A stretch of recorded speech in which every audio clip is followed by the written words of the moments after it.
la sesión de ahora tiene que ver con lo que son compresores, ¿no?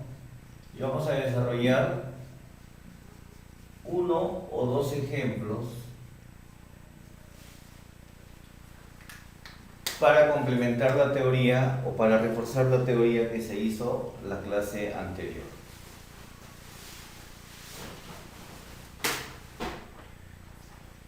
Entonces, vamos a empezar con nuestro primer ejemplo. Para el compresor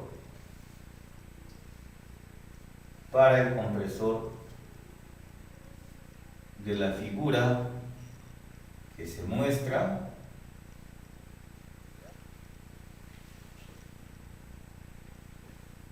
encontrar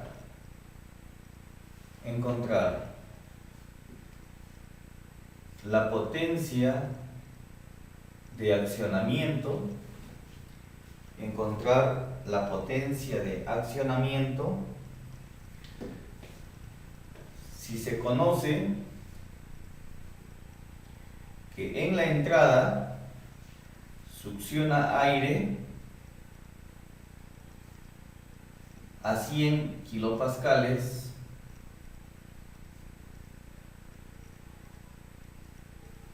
y 300 grados Kelvin y los descarga a una presión de salida de unos 800 kilopascales.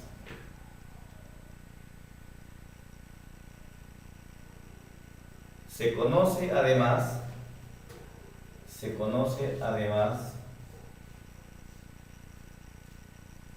que el volumen de aire desplazado por unidad de tiempo es de 10 litros por minuto.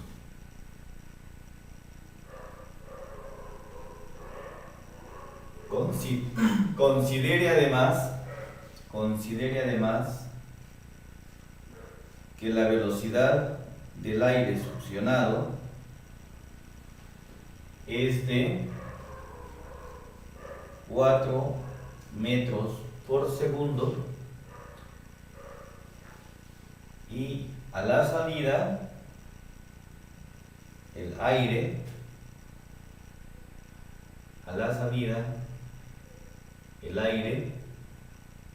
se descarga a una velocidad de 2 metros por segundo. Complementamos el enunciado indicando que se supone un comportamiento adiabático o ideal. ¿De acuerdo? Pues bien. Entonces, ya tenemos el problema en su enunciado y también lo tenemos en su versión gráfica. Siempre es importante tener una ayuda visual para poder resolver un problema en los cursos de ingeniería. Mucho más si son problemas o cursos analíticos, ¿no? Estamos reconociendo las condiciones de entrada del aire en presión, temperatura y velocidad. Las condiciones de salida únicamente en presión y velocidad. Me dan como dato el caudal de aire que circula por el compresor, que es de 10 litros por minuto, y me están pidiendo hallar la potencia de accionamiento. En la solución, ¿no?, tomamos al compresor como un sistema abierto, ¿no?, en el cual tenemos una entrada y una salida. Una entrada y una salida. Y en este sistema abierto, reconocemos el aire que ingresa al compresor como el aire que sale del mismo. Además, una consulta, la presión de salida es 800, ¿verdad? Kilopascales.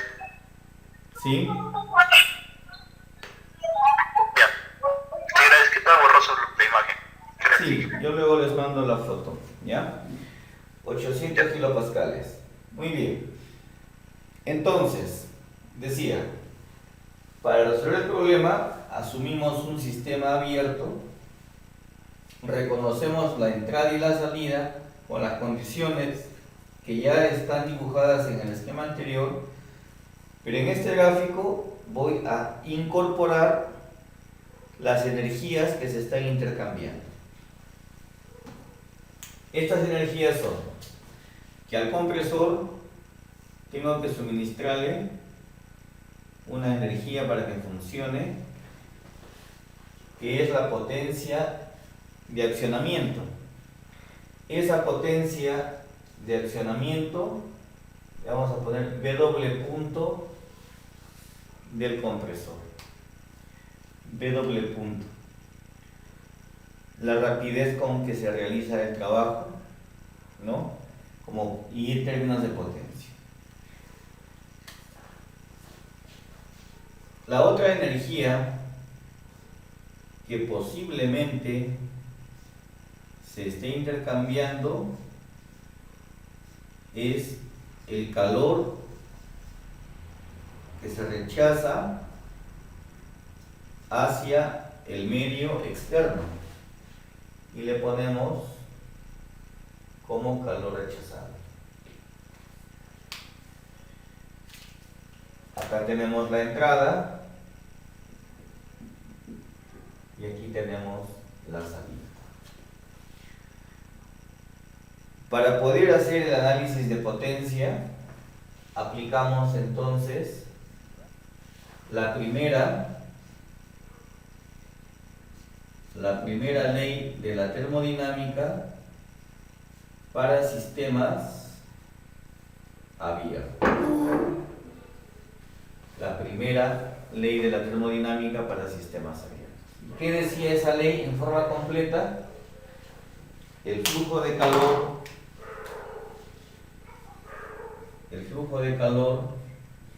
menos el flujo de trabajo más, para este caso, una entrada y una salida, el flujo másico que multiplica a la diferencia de entalpías entre la entrada y la salida más la variación de energía cinética entre la entrada y la salida y la variación de energía potencial igualmente entre la entrada y la salida.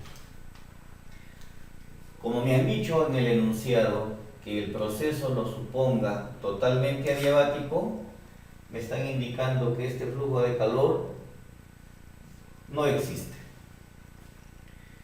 Y entonces acá esto es cero.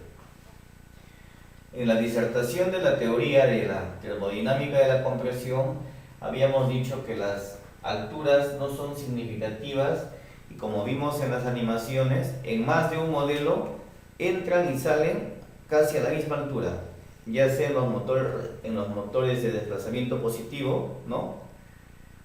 Ya sea en los ventiladores centrífugos. Y bueno, de repente me dirán, en el de paletas, ingeniero, no era al mismo nivel, pero el tamaño del rotor es de muy pocos centímetros. Por lo general, la variación de energía cinética también la suponemos que es igual a 0.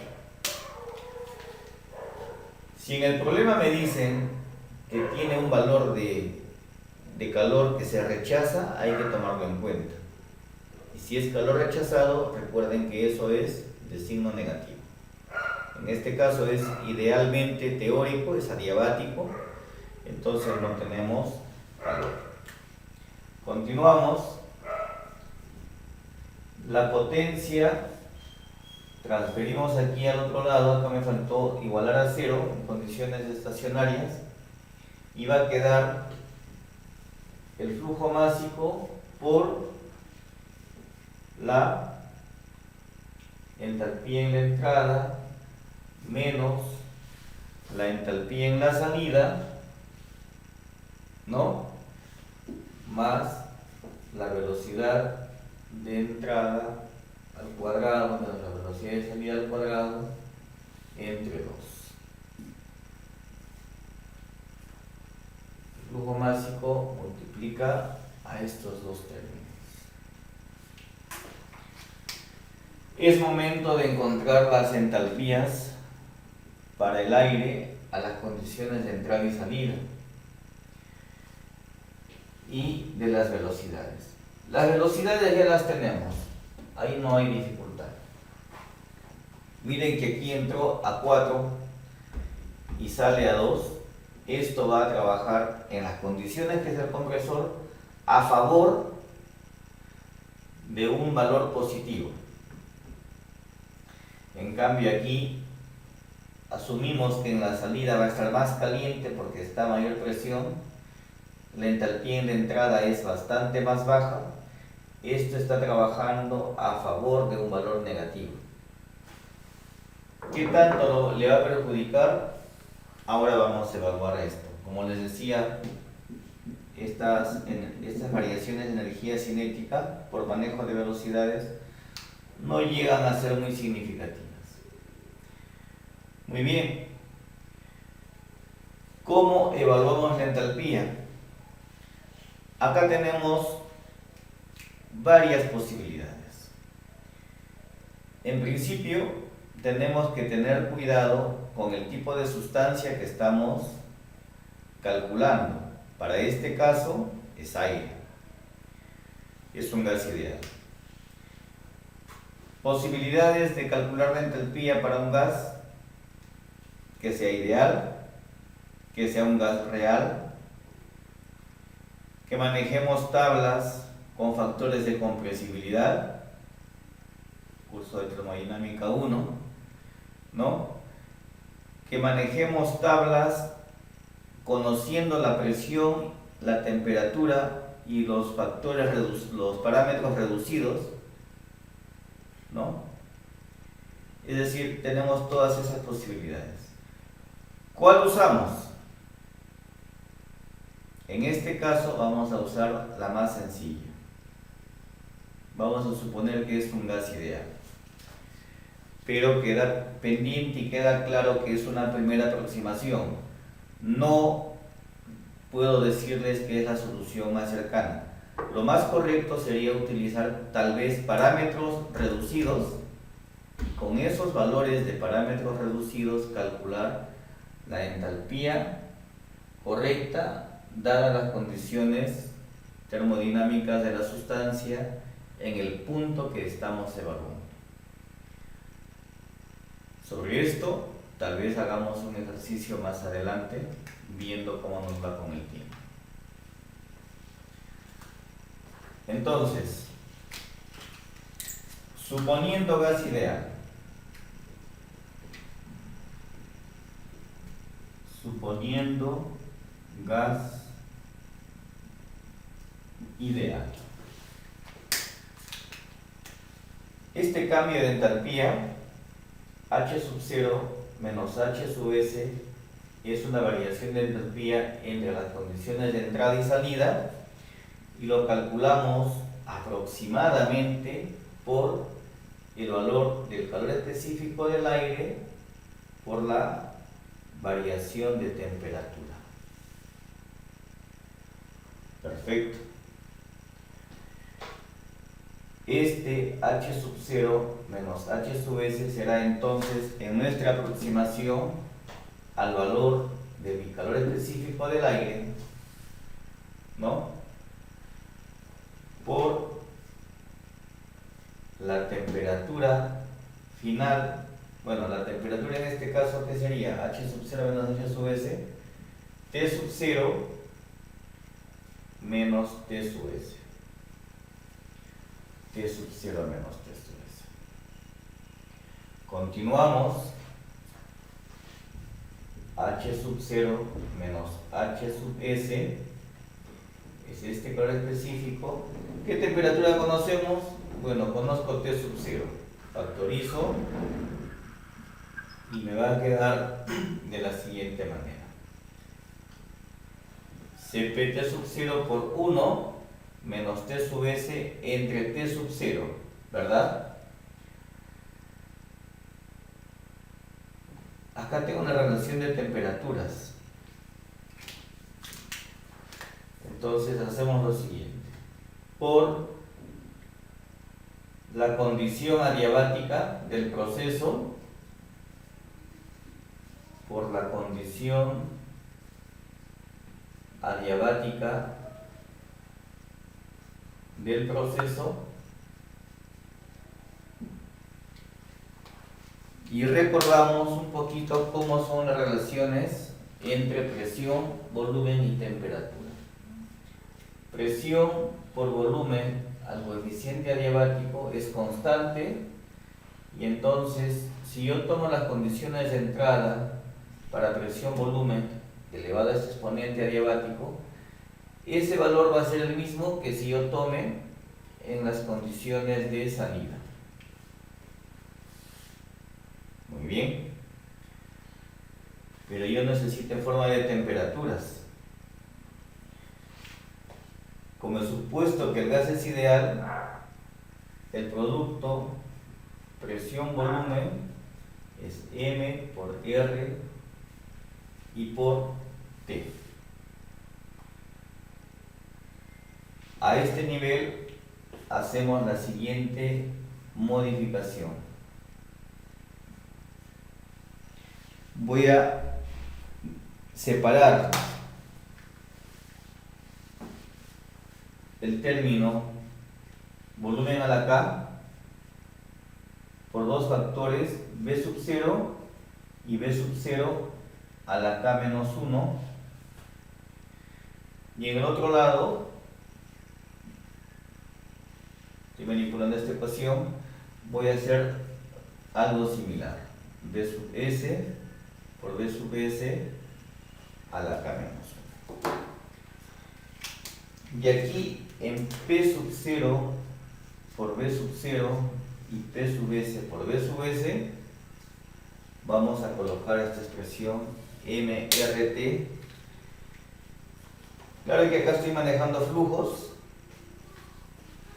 pero la masa se conserva, el flujo másico también se conserva, y entonces en lugar de presión volumen puedo colocar MRT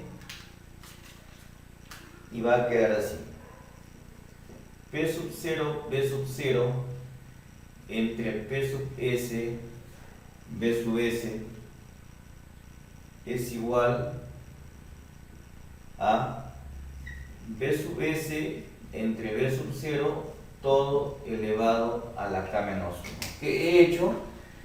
Estos términos presión-volumen en la salida lo he bajado a dividir, y este término B sub 0 que está acompañando al primer término de la ecuación, bueno, este elemento en el primer término también le he pasado a dividir acá, y ambos tienen coeficientes K sub 1. Como les decía, si yo sustituyo estos términos presión-volumen por MRT y considero las constantes masa y R, me va a quedar T sub 0 sobre T sub S es Bs entre B sub 0 a la K menos 1. Por acá ya lo tenemos, o tenemos algo similar, ¿no? Tenemos relaciones de presión-volumen y acá tengo relaciones volumen-temperatura. La conclusión inmediata en esta partecita de la discusión del problema es que B sub 0 que divide a B sub S es igual a T sub 0 entre T sub S elevado a 1 a la K menos 1. Entonces, con todo esto, si yo analizo la expresión original del proceso adiabático, voy a tener que B sub S entre B sub 0 elevado a la K, estoy transponiendo este término para este lado, es igual a P sub 0 entre P sub S. Esto ha pasado aquí, B sub S entre B sub 0 elevado a la K, y este elemento de la presión de salida ha pasado a dividir al otro lado. Reemplacemos B sub S entre B sub 0, ahora lo vamos a reemplazar por esta expresión que ya teníamos despejada. Entonces, concluimos que si este término es todo lo de aquí,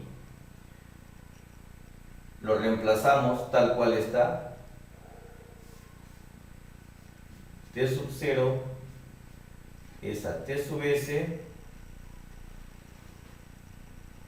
¿no?, elevado a la 1 sobre K menos 1, y este está elevado al exponente K, y eso es igual a la presión sub 0 entre la presión sub S. ¿Por qué estoy relacionando todo eso? Porque a mí me interesa evaluar T sub S es a T sub 0. Ya tenemos la relación de temperaturas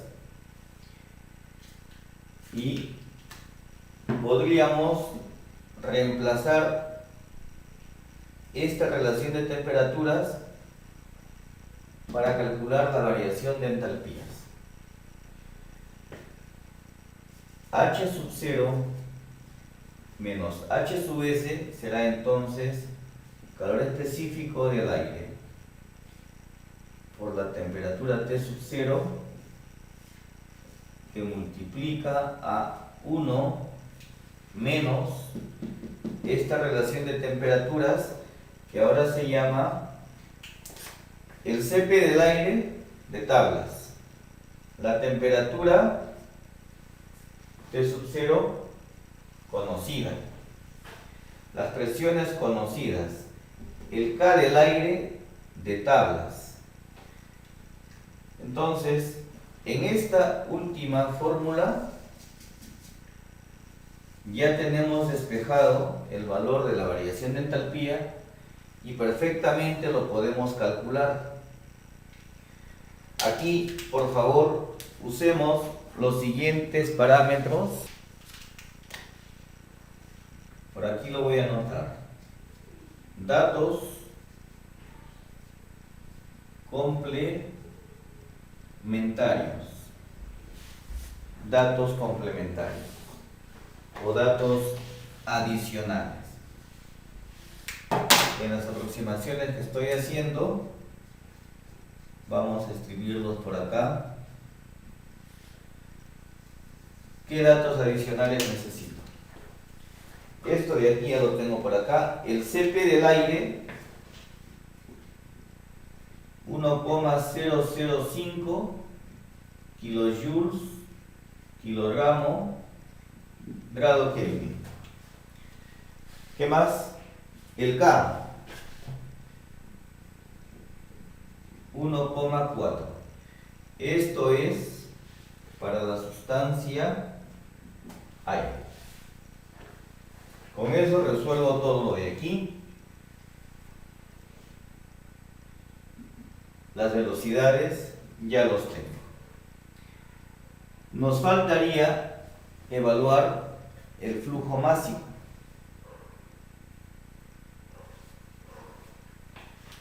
El flujo másico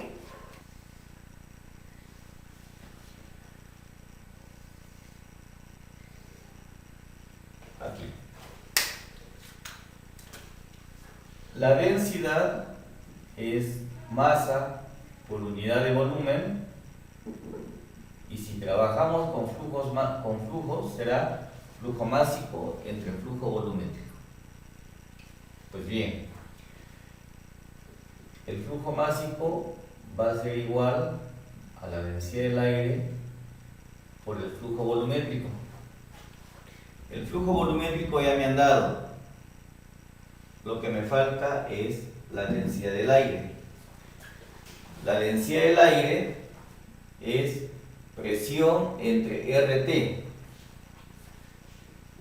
Entonces, el flujo másico tiene que estar evaluado en las mismas condiciones en las cuales estoy evaluando el flujo volumétrico. En las mismas condiciones. Y acá me dijeron que succiona 10 litros por minuto. En la entrada, entonces. En la entrada, la densidad del aire será la presión de entrada, P sub 0, ¿no? La presión de entrada masa entre volumen entre la constante R del aire por la temperatura de entrada. Todo esto es densidad.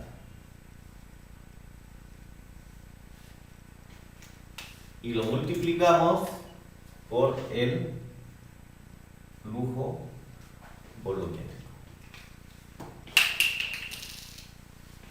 Vamos a numerar las ecuaciones.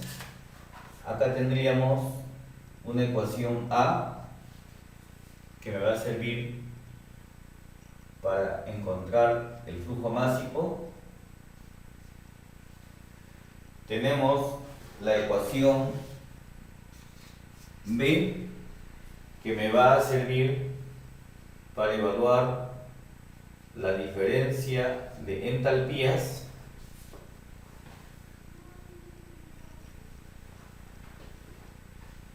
y tenemos las velocidades que ya son parte del problema. Aquí falta un dato adicional, ¿verdad? El R del aire. El R del aire, como gas ideal, es 0,287 kilojoules por kilogramo y por grado Kelvin. Lo que falta es hacer una evaluación numérica nada más ya. ¿Cuánto es el flujo másico? ¿Cuánto es la diferencia de entalpías? ¿Cuánto es la variación de energía cinética? Multiplicarlo y eso será la potencia del compresor.